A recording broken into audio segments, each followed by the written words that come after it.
Olá a todos! Hoje nós vamos continuar falando sobre este livro aqui, A Conspiração no Gênesis 6, como as sociedades secretas e os descendentes dos gigantes planejam escravizar a humanidade, muito interessante.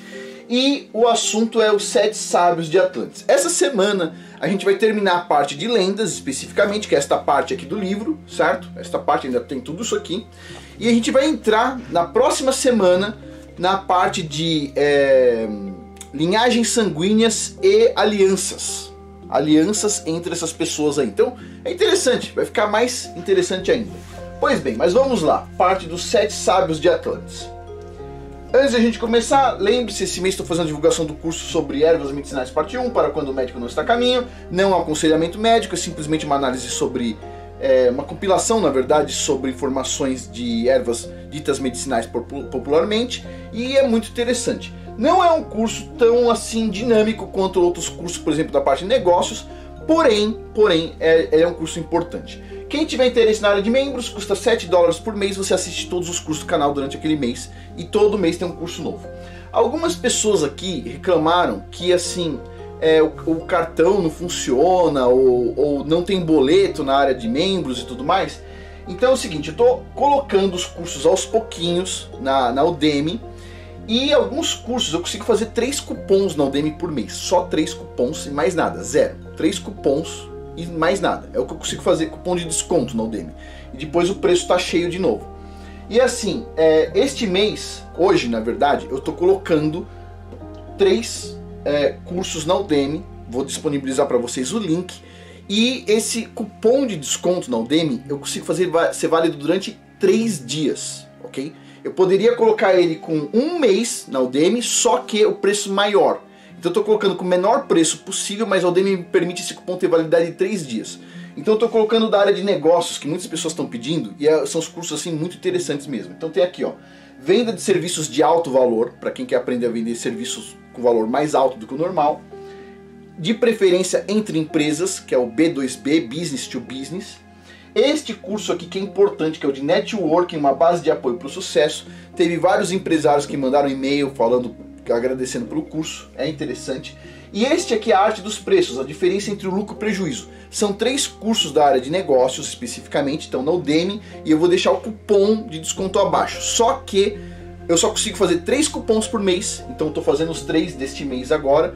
E ele é válido por 3 dias. Eu não consigo aumentar para 4 dias, 5 ou 6 ou 7. A Udemy me permite vender por 3 dias com esse preço, 3 dias. Então eu vou deixar o link abaixo. Quem tiver interesse na área de membros é muito mais econômico, custa $7 por mês e você tem acesso a todos os cursos, todo mês tem um curso novo. Mas quem não está conseguindo acessar por questão de boleto, etc. tal, a Udemy também é uma opção e eu vou deixar aí com esse super desconto abaixo. É o máximo de desconto que a Udemy permite dar. Pois bem, então vamos lá, vamos por partes. Começando aqui, os 7 sábios de Atlantis. O egiptologista William Petrie foi o pai da teoria da dinastia da raça do primeiro tempo.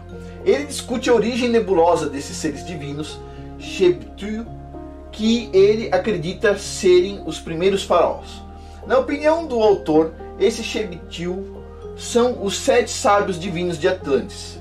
Sebete, o qual o patrono era Enki, ou o capeta, Satã, que ensinou à humanidade o ilícito segredo do céu. Os Septius consistiam em 8 seres divinos, sendo 7 anjos caídos e o capeta, o Satã. Pois bem.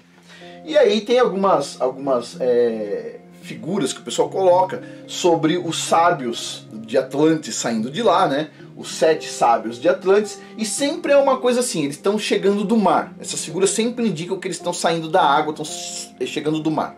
Pois bem, continuando aqui, porque Atlantis já era, certo?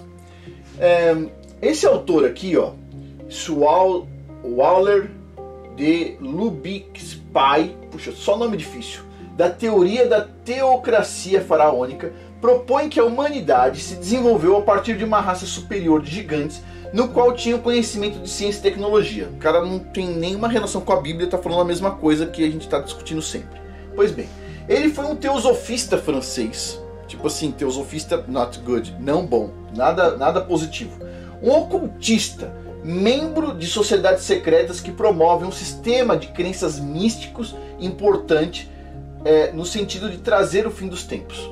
Durante o primeiro tempo, outro grupo curioso no Egito foi fundado, os seguidores de Horus, os 7 anjos caídos, seres mitológicos que preservaram o conhecimento.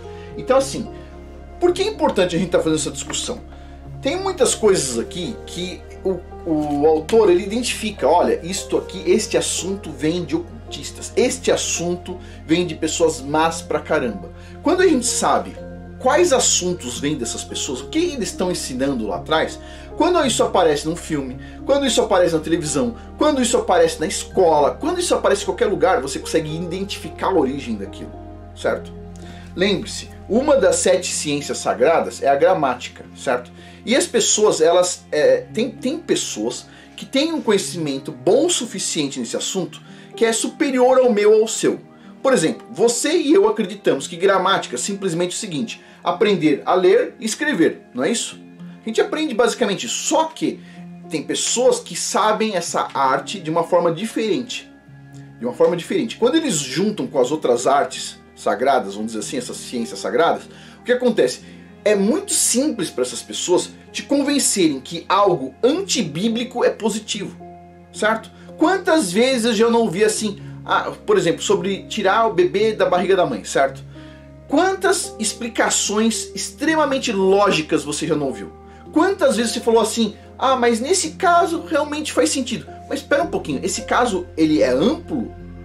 Então assim, essas pessoas elas conseguem simplesmente trabalhar tão bem a forma como elas falam, a forma como elas estruturam o pensamento e comunicam, que eles conseguem te convencer de uma coisa oposta à verdade. Porque a verdade é o que está na Bíblia, certo? Então a gente tem que ficar atento com essas coisas aqui. Então vamos lá, vamos continuando. Eles, os seguidores de Horus, fundaram um culto de sacerdotes astrônomos que guardaram conhecimento atlanteano, religião e tecnologia, sendo conhecido também como culto da Ordem da Cobra, que se mantém até os dias de hoje, por incrível que pareça. Não coincidentemente, esses deuses, os Shebitiu, são descritos com características de serpente. A gente chega ao mesmo ponto de novo.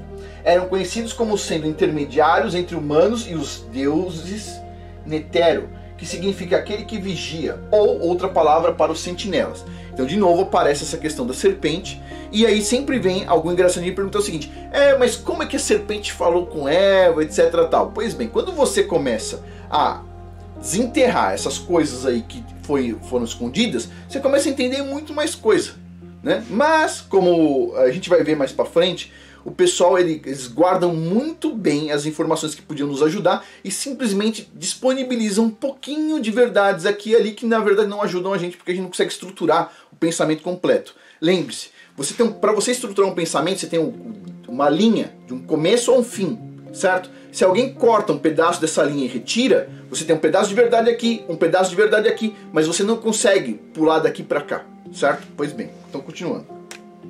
Similarmente, essa pessoa aqui, não vou ler, é um nome muito difícil, acreditava que os semideuses ou sacerdotes eram os mentores originais da civilização faraônica, ensinando o conhecimento antigo. Osíris era conhecido como o deus, entre aspas, ou rei serpente, que viajou pelo mundo para trazer o seu conhecimento e culto misterioso à civilização, exatamente como a descrição de Quetzalcoatl, que ensinou ciências, artes, magia ao povo da América Central. E aqui eu quero fazer um outro ponto interessante. Você percebeu essa palavra aqui, culto? Você vai na igreja para quê? Pro culto, tudo bem, aí todo mundo sabe. Você já percebeu que quando o cara vai pra faculdade, aprende um monte, se torna um intelectual, as pessoas falam assim, esse cara é culto. É, culto. De cultura também, né? O culto não é feito só na igreja não, tá? O culto é feito com muitas coisas. Que as pessoas pensam, não, isso não é um culto, não é um culto religioso. Não, não é um culto religioso. Isso é cultura, isso é sabedoria. Não, é culto, é culto. Exatamente isso aqui. O cara é culto, exato, culto. Pois bem, continuando aqui. Olha só aqui um desses deuses aí. Tem umas características interessantes, né? Ele é verdinho, certo? Tá lá no Egito, ó, verdinho, bem a cor de serpente mesmo, né? E ele tá segurando algumas coisas aqui e tem esse chapéu interessante. Vamos anotando as coisas por partes. A gente já vai chegar lá. Olha só, todas as fontes da antiguidade parecem falar da mesma fonte da civilização pré-diluviana que espalhou o conhecimento ilícito do céu e das 7 ciências sagradas recebidas através dos infames anjos caídos. Aí eu vou ler os nomes: Azazel, Amasis, Gadereel, Baraquiel, Cocariel, Tomiel e Asderiel, que está escrito no livro, para beneficiar os gigantes e humanos rebeldes. O que a gente vê? Umas coisas interessantes, né? A questão de humanos rebeldes, que já existia, né? A gente vê umas coisas tipo assim, não é possível. Esses caras não podem estar fazendo isso. O cara está destruindo a própria civilização que o cara tá. Por que o cara faria uma coisa dessa? Não faz sentido. Ou, poxa, o cara está destruindo uma civilização e com consequência vai destruir a própria família. Não faz sentido. Mas você vê que humanos rebeldes sempre existiram junto com essas figuras aqui dantescas, certo? Pois bem, continuando. Manetho recorda que o Egito Antigo foi dividido em 3 grandes eras. O reino dos deuses, presta atenção, 3 eras, reino dos deuses. Os seguidores de Horus, que migraram para o Egito de algum lugar, Atlantes, por exemplo. E o reino dos reis faraós, que começou com Menes, que acredita-se foi o primeiro rei humano. Antes disso, tipo assim, que tinha lá, não necessariamente era humano. Diz que essa misteriosa ordem dos sábios que sobreviveram ao dilúvio chegou de uma ilha ou continente distante e eram conhecidos anteriormente como deuses construtores, presta atenção, deuses construtores e seguidores de Horus. De acordo com o professor Raymond da Universidade de Manchester, esses deuses construtores eram conhecidos como senhores da luz e vieram para reconstruir o mundo pós-diluviano, recriando o que eles queriam, a era dos deuses, certo? Dos anjos caídos controlando as coisas. Pois bem, de acordo com o trabalho de Samuel Noah, Sumer foi visitado por seres semidivinos, metade peixe, metade humano. Interessante isso aqui. Metade peixe e metade humano. Vai aparecer muito na mitologia essa questão. Metade peixe, metade humano. Metade peixe, metade humano. Os itens, esses caras vêm tudo do mar, beleza. E metade peixe, metade humano. Ok. E aí você vê uma coisa interessante, né? O culto das sereias, né? Você vai em qualquer loja. Você pode ir em qualquer loja de departamentos, qualquer loja, Walmart, qualquer lojinha. Vai ter lá vendendo sereia para as crianças. Vende fantasia de sereia para colocar metade peixe na criança. Não faz sentido, percebe? Não faz sentido se você não conhece o que essas pessoas conhecem. Se você entender o que essas pessoas entendem, óbvio que faz sentido, certo? Então, continuando aqui. Metade peixe, metade humano. E eles foram enviados pelos deuses para ensinar artes aos sumérios, que inclui ciências, matemática, gramática, construção e leis. Alguém pode imaginar quem seria o pai desses deuses peixes, né? E ele coloca, talvez Poseidon, né? Certamente, pois a primeira depicção de Poseidon era de um humano com rabo de peixe. Anota aí. Pois bem, é curioso considerar que assim como Poseidon, Enki também era considerado um deus das águas. E aí você vê aí alguns desses sacerdotes, né? Você vê aqui, tem uma perna, certo? Sacerdotes de Poseidon, Dagon, ou o que for. E eles têm aqui uma vestimenta no formato de peixe, com um peixe aqui, ó, na cabeça com a boca aberta, certo? E você vê essa cauda aqui, ó.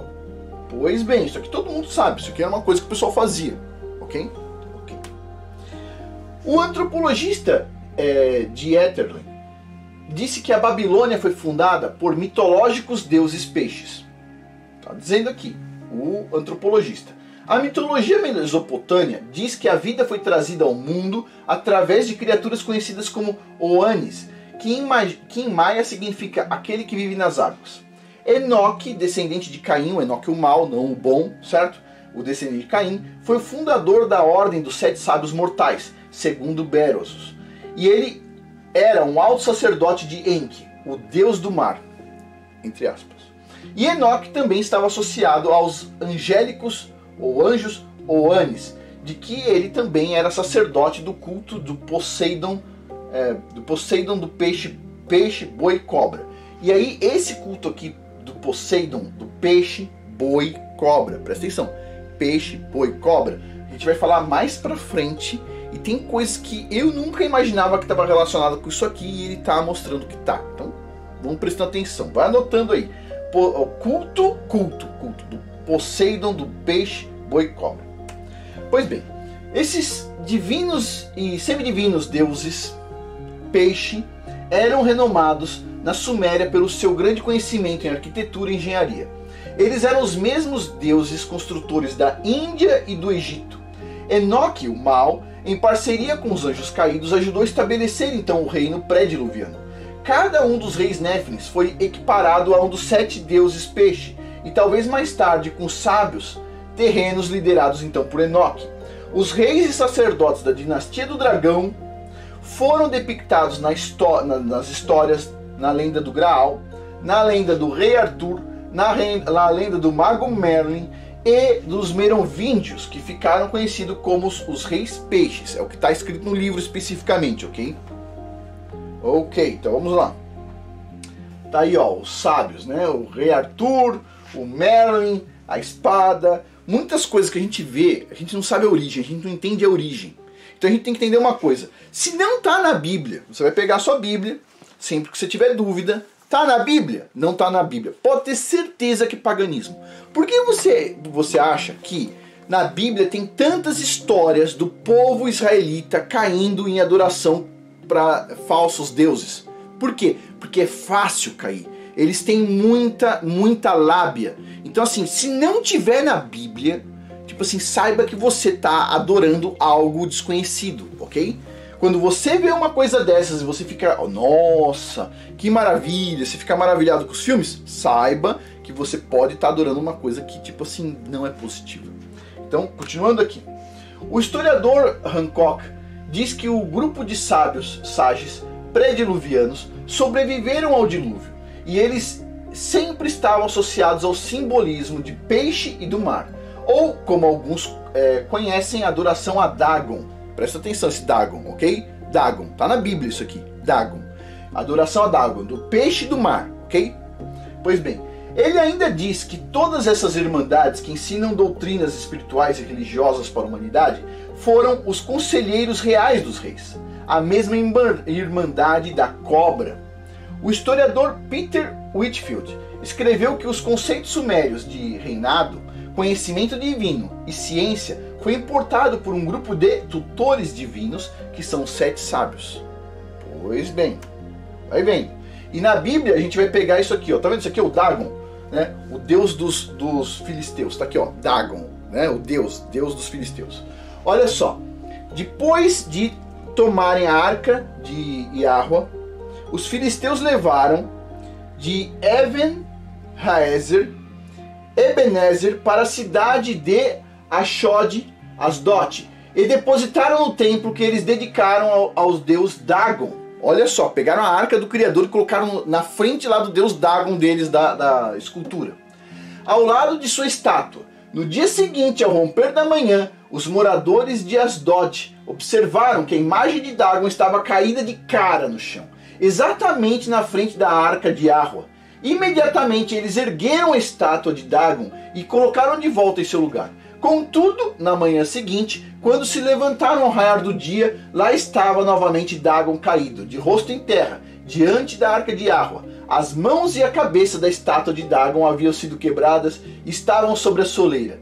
Só o seu corpo ficou no lugar. É por esse motivo que até hoje os sacerdotes de Dagon, presta atenção, até hoje os sacerdotes de Dagon e todos os que adoram em Asdod não pisam sobre o patamar junto à entrada da porta do seu templo, porque a estátua foi quebrada ali, ok? Pois bem, então tá o Dagon aqui na Bíblia especificamente. Pois bem, e olha só uma coisa interessante, você vê aqui o sacerdote de Dagon com um chapéu no formato de peixe e a cauda, certo? E ele está segurando aqui uma coisinha e em geral ele está segurando um cajado que a gente não está conseguindo ver aqui. E agora a gente vê aqui uma coincidência, só uma coincidência, tá? Não estou dizendo nada, só uma coincidência. Esse chapéu aqui do Papa, que realmente, olha só, a mesma boquinha de peixe que tem aqui, não tem motivo nenhum para o cara não fechar essa boca aqui, fazer um chapéu único, não tem motivo nenhum para fazer dessa forma aqui, ó. A não ser que tenha um motivo que a gente não conhece, correto? Pois bem, então tem aqui o chapéuzinho do Papa e tá fazendo as mesmas posições, as mesmas coisas. Quando a gente vai um pouquinho mais para frente, a gente vê algumas coisas interessantes. Por exemplo, a gente está vendo aqui, ó, essa ilustração aqui. Do lado de cá está o cristianismo e do lado de cá está a religião egípcia, ok? E aí o que você vê? Olha só, o sacerdote egípcio com essa varinha aqui, com essa coisa redonda na ponta, olha só aqui. E aí você vê aqui o Papa com a mesma coisa. Aqui embaixo, ó, o faraó sendo carregado pelas pessoas, certo? Sendo carregado aqui pelas pessoas. E ele cheio desses leques com plumas. Tá vendo aqui? Os leques com plumas. Olha só o Papa sendo carregado pelas pessoas e os leques com plumas também. No mínimo curioso, certo? Por que precisa desses leques com plumas aqui? Pergunta pro Papa, porque a gente não consegue mais perguntar pro faraó, certo? Mas eu imagino que é pelo mesmo motivo, certo? E olha só a questão aqui da ave, a questão da chave que o pessoal tinha, a questão da cruz que o pessoal usa, a questão do chapéu. Tem muitas coisas no mínimo esquisitas, ok? Pois bem. E a gente ainda vai fazer um comentário mais longo sobre isso, mas vamos continuar aqui nessa questão, né? Olha só, a questão da água, né? Da água que o pessoal fala que é a água benta, né? Jogando em todo mundo a água. É gozado que o pessoal do culto do Dagon, especificamente, como os seres vinham da água, também jogavam água. É no mínimo interessante, certo? O pessoal colocou aqui, ó, será que é about Dagon worship, a adoração a Dagon? É no mínimo esquisito. Eu não acho que a Igreja Católica ela é simplesmente uma questão de culto do Dagon. Eu acho que assim, vamos dizer assim, é uma união de várias coisas. É uma união. O pessoal pegou um pedaço lá do que seria o que o Messias ensinou, juntou com o que tinha lá do sacerdócio de Baal, juntou lá com o que tinha o sacerdócio de Dagon, juntou lá com o que tinha do Egito, juntou lá não sei o que, para agregar o maior número de pessoas junto, certo? Tem muitos católicos que dizem isso, não tem mal nenhum, a gente está cristianizando o paganismo. Eu, no meu ponto de vista, eu acho que é um pouco diferente. Eu acho que o pessoal está paganizando o que deveria ser a informação que o Messias passou, né? Mas é assim, Afonso, a gente tem que ser flexível para a gente conseguir a maior colheita. Olha, eu não acho que isso é uma colheita, tá? Porque é no mínimo esquisito. Eu acho que assim, as pessoas elas deviam ser estritamente seguindo a Bíblia, ponto. Saiu da Bíblia, pisou em terreno desconhecido, ponto. Ok, continuando aqui. E esses sábios mais tarde fizeram parcerias com Nimrod em Babel. Diz que toda essa religião foi copiada em livros para manter a segurança em templos secretos seguros ao longo do rio Nilo. No Egito Antigo, os papiros fazem muitas menções a essas câmaras secretas, conhecidas como câmaras de arquivos que contêm todo o conhecimento pré-diluviano. Era dito que essas câmaras se encontravam próximas à Esfinge. Diz que os rosacrucianos, os teosofistas lá da Blavatsky e maçons mantêm esses ensinos bem vivos e conhecidos até os dias de hoje.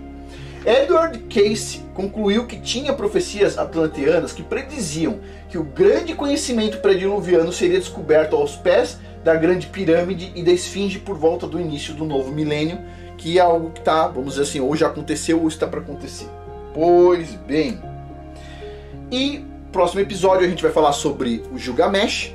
Depois, na sexta-feira, a gente vai falar sobre outras lendas, a gente completa. E na semana seguinte, a gente vai para a questão de bloodlines, para as linhagens sanguíneas e a parceria, a aliança que eles fizeram entre eles. Que é o que ele está colocando no livro, tá tudo escrito aqui, não estou falando nada da minha cabeça, ok?